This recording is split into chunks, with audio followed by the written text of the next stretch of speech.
Assalamualaikum warahmatullahi wabarakatuh.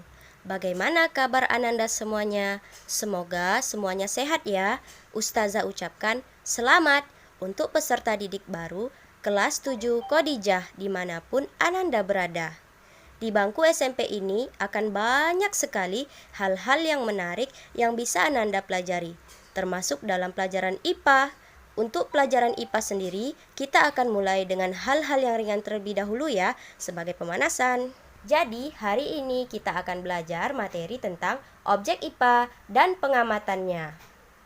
Tujuan pembelajaran kita pada hari ini adalah yang pertama, menjelaskan makna penyelidikan sains dengan benar. Yang kedua, menjelaskan dan melakukan langkah-langkah penyelidikan sains dengan benar. Baiklah, langsung saja kita mulai.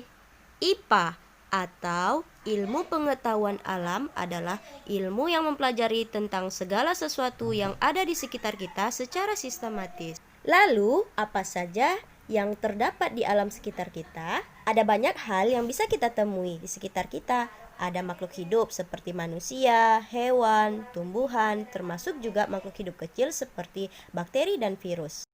Kemudian ada juga makhluk tak hidup seperti matahari, udara, air, tanah, dan lain-lain. Makhluk hidup dan makhluk tak hidup tersebut merupakan objek IPA. Nah, sekarang bagaimana mengamati objek-objek IPA tersebut? Jadi, ada 5 langkah penting dalam penyelidikan IPA. Yang pertama, mengamati. Yang kedua, menanya. Yang ketiga, eksperimen. Yang keempat, mengasosiasi. Dan yang terakhir, mengkomunikasi. Kita bahas satu persatu ya. Yang pertama, mengamati. Ketika kita mengamati seekor sapi dengan menggunakan mata kita atau panca indera kita, atau dengan alat bantu seperti teropong, kita dapat melihat ciri-ciri dari sapi. Contoh, sapi berkaki 4, berwarna hitam putih, memakan rumput, dan termasuk hewan mamalia. Karena sapi melahirkan dan menyusui.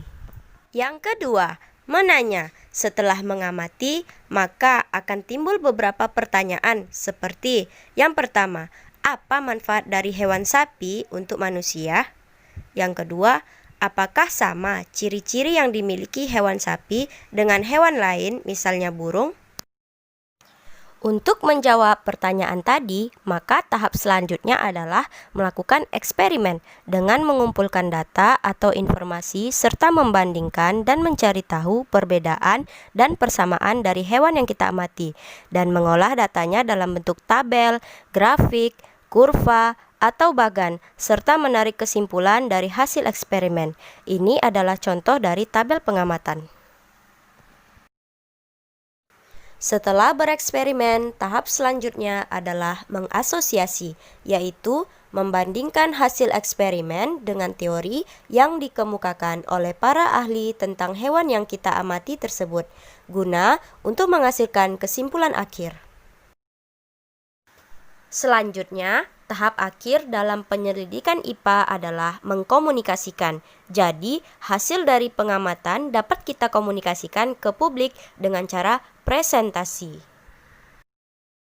Sampai di sini, bagaimana? Apakah Ananda semuanya sudah mengerti? Baik, untuk itu Ustazah akan memberikan evaluasi dengan tugas yaitu amatilah 3 hewan di bawah ini, kucing, cicak, ayam.